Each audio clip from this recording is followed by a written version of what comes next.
The Birth Taker by Hillbilly Creeper.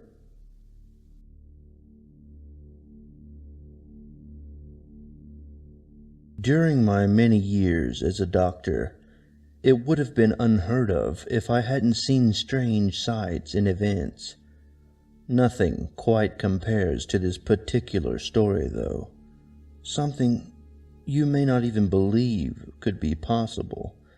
Heck, I wouldn't believe it myself if I hadn't seen it for my own eyes. Let me just start at the beginning. Today was like any other day. I was in my office until the time came that I got a few patients who were both around 2 months pregnant. It was the usual kind of scenario. They came into my office, concerned and fearful that there were complications and unusual issues with their pregnancies.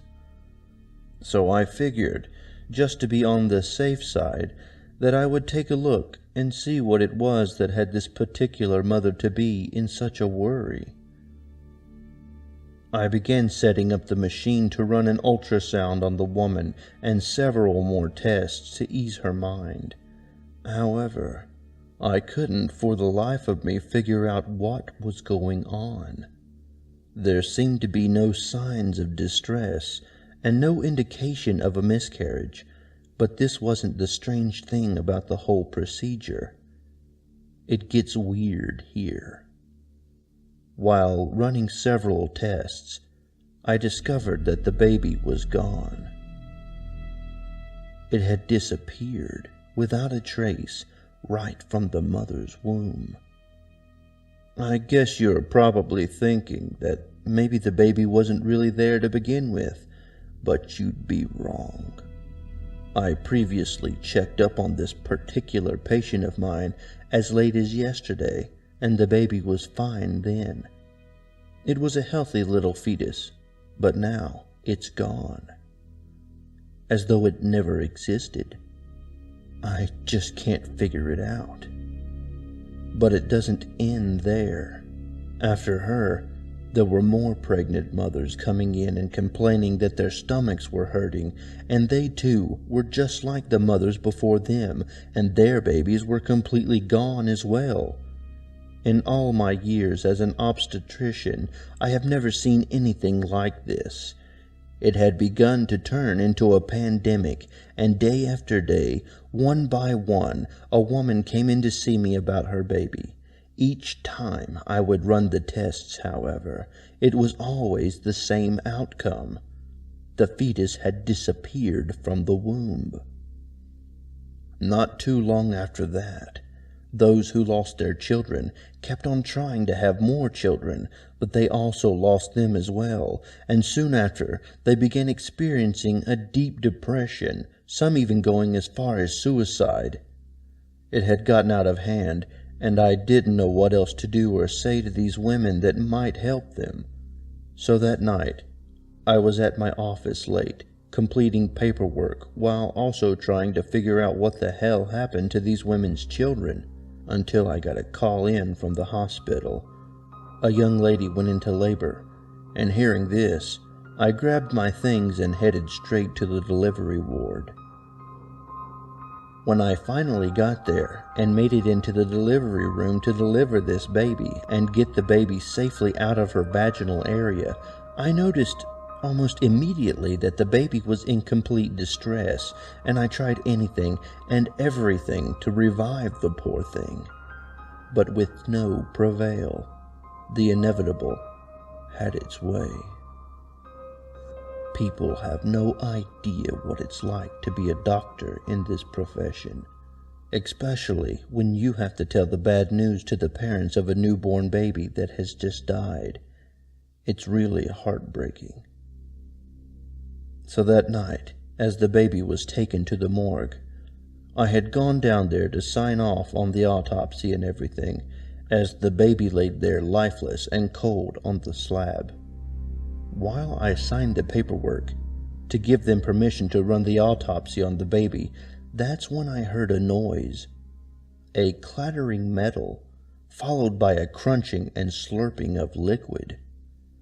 That's when I looked back into the room, and right as I did, there on the slab, eating the corpse of the dead child, was a creature unlike anything I have ever seen before.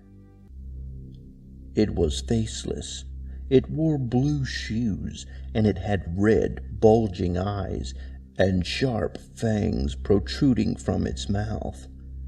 Just sitting there, feeding on the corpse of that dead baby.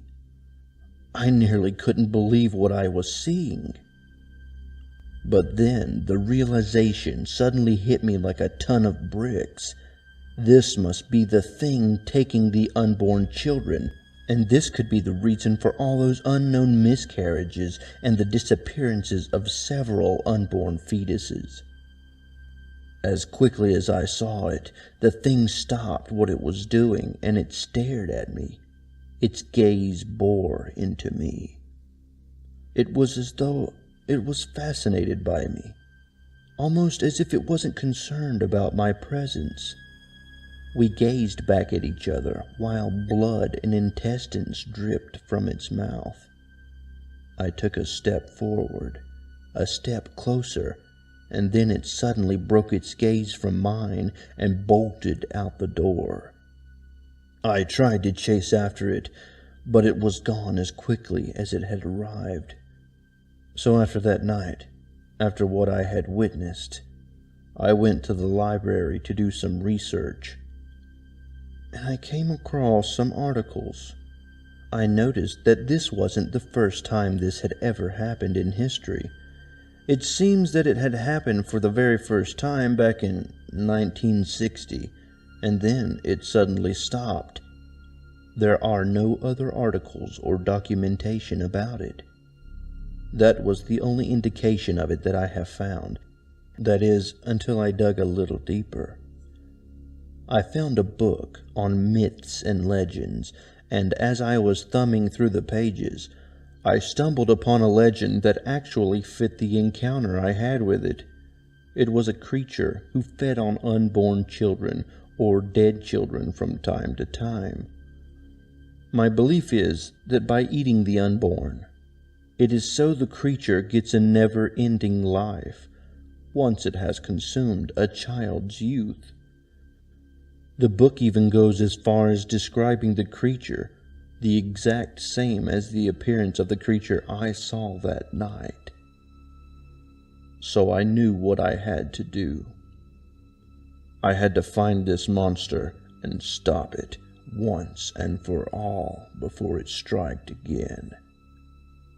Days turned into weeks, weeks turned into months, and months turned into years.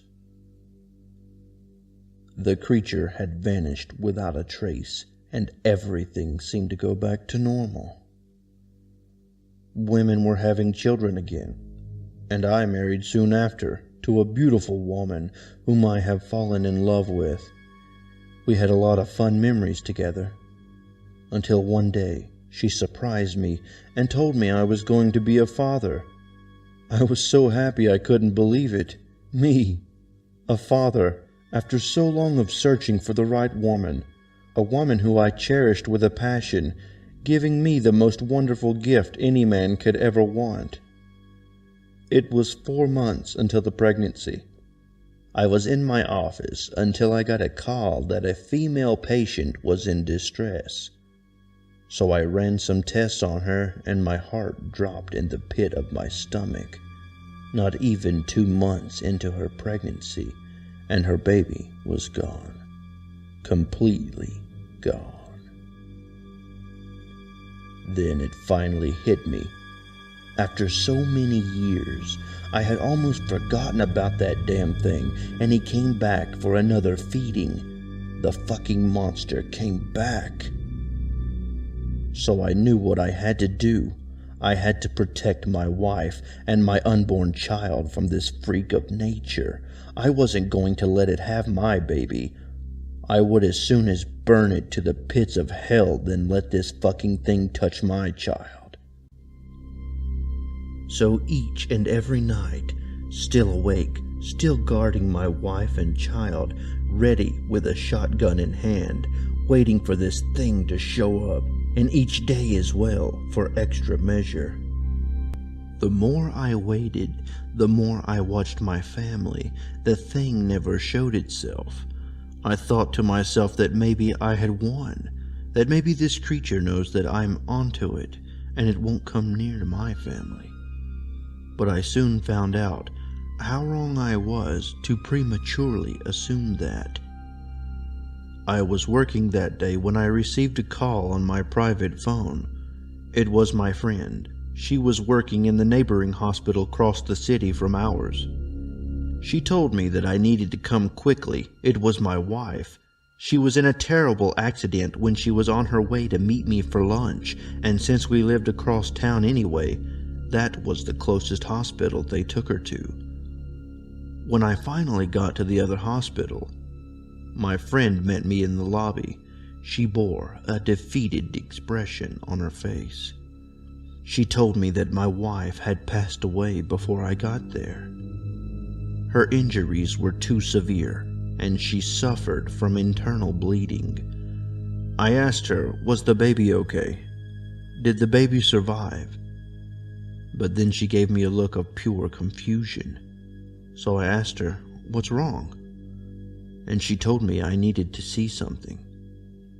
They took x-rays of my wife and showed them to me. When I saw them, I felt weak to my knees and collapsed, defeated. I was soon consumed with rage, and in that moment, I only felt hatred and hysteria.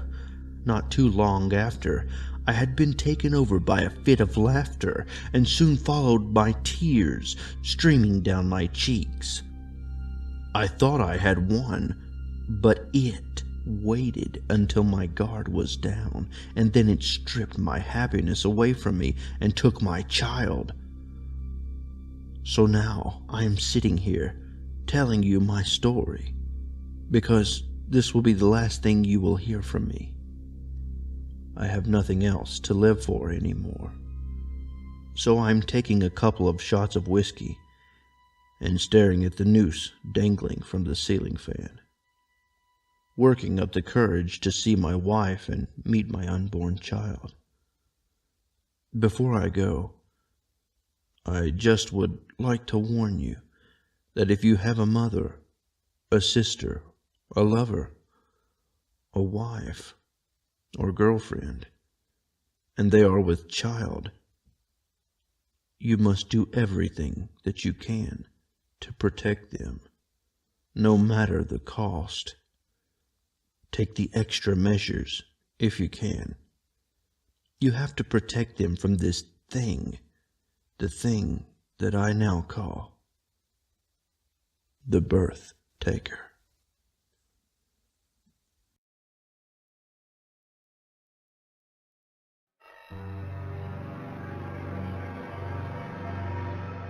Hello, listener.